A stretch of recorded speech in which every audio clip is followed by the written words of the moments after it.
A relação do nosso cérebro com o nosso smartphone. Essa é uma das grandes questões de hoje em dia, né? Hoje, a gente vai analisar as evidências de um novo estudo que foi investigar exatamente isso. Será que os nossos celulares estão mesmo mudando o jeito que a gente pensa? Pois é, essa é a pergunta de US$ 1 milhão. Todo mundo sente aquela atração quase magnética da tela no bolso. Mas o que isso realmente está fazendo com a nossa capacidade de pensar, de lembrar, de focar? Ok, vamos mergulhar nisso.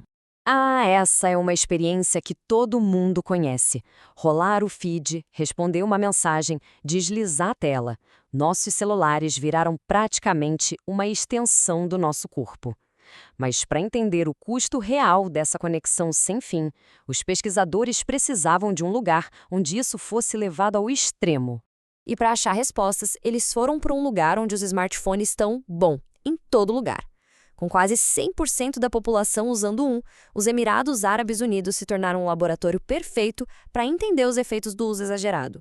E isso nos traz para o centro da nossa análise um estudo que buscou, ligar os pontos entre os nossos hábitos no celular e a nossa saúde cognitiva. Então, como é que eles fizeram isso? A equipe de pesquisa juntou mais de 400 adultos, a maioria bem jovem, e usou duas ferramentas principais. A primeira, uma escala de vício em smartphone, para medir o quão intenso era o uso. E a segunda, um questionário usado para rastrear problemas de memória, procurando por sinais de dificuldade cognitiva, bem direto ao ponto. E o que essa investigação toda revelou? Bom, é aqui que a coisa começa a ficar, digamos, bem interessante. Os resultados foram, para dizer o mínimo, de cair o queixo. Primeiro, a dimensão do vício. Pasmem. 3/4 dos participantes foram classificados como viciados, com base nas respostas que deram. Pensa nisso por um instante. 75%. Só esse número já acende um baita alerta vermelho. E a segunda grande revelação. Quase metade, 45,4%, apresentou sinais que sugerem um provável comprometimento cognitivo. E olha, a gente está falando de um grupo formado principalmente por jovens adultos. A questão agora é, será que esses dois números estão ligados? E a resposta é um gigantesco sim. O legal de ver esse slide é que a conexão fica visual. A barra cinza, que representa o grupo dos viciados, é visivelmente mais alta. Mais da metade deles mostrou sinais de comprometimento cognitivo, uma diferença estatisticamente enorme em comparação com os outros. Isso aqui basicamente ilustra a principal descoberta do estudo. Mas a investigação não parou por aí. Os efeitos do uso excessivo de celular não se limitaram à mente.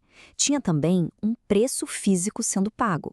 Como dá para ver nesse gráfico, o uso exagerado foi fortemente associado a uma série de problemas físicos. O mais proeminente? Distúrbios do sono. Mas dores de cabeça e cansaço na vista também foram muito mais comuns nos grupos de maior uso. Parece que o corpo todo sente o tranco. Mas o que exatamente significa comprometimento cognitivo nesse contexto? A gente não está falando de demência avançada não, tá?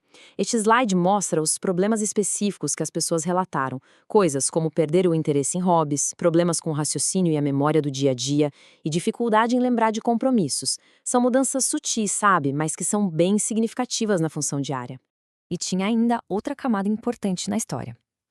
O estudo encontrou uma correlação bem forte entre ter um diagnóstico de depressão e também apresentar sinais de comprometimento cognitivo. Isso sugere que existe uma teia complexa de fatores afetando a nossa saúde mental. Certo, nós vimos as evidências, vimos os números, as conexões, agora vamos ao que interessa. O que tudo isso realmente significa na prática? Então, o ponto crucial é este. O estudo prova uma associação, mas não uma causalidade.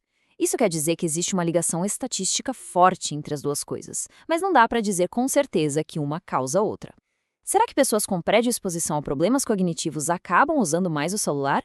Ou talvez um terceiro fator, tipo a falta de sono, cause os dois problemas? A relação é clara, mas a direção da seta ainda é um mistério. E toda boa investigação reconhece seus próprios limites. Primeiro, o estudo foi só uma foto de um momento, não um acompanhamento de longo prazo. Segundo, ele dependeu do que as pessoas diziam sobre si mesmas, o que nem sempre é 100% preciso. E por fim, o grupo estudado era na maioria jovem e feminino. Então os resultados podem não ser os mesmos para todo mundo. Os próprios pesquisadores concluem com um chamado à ação. Eles dizem que os resultados são um sinal de alerta claro que destaca a necessidade de conscientização pública e, crucialmente, de mais pesquisas para entender a fundo essa relação de causa e efeito. O caso está longe de ser encerrado. Isso tudo nos deixa com uma pergunta para refletir. A tecnologia no nosso bolso nos dá um poder e uma conexão que nunca tivemos antes. Mas essa investigação sugere que pode haver um custo oculto nisso tudo.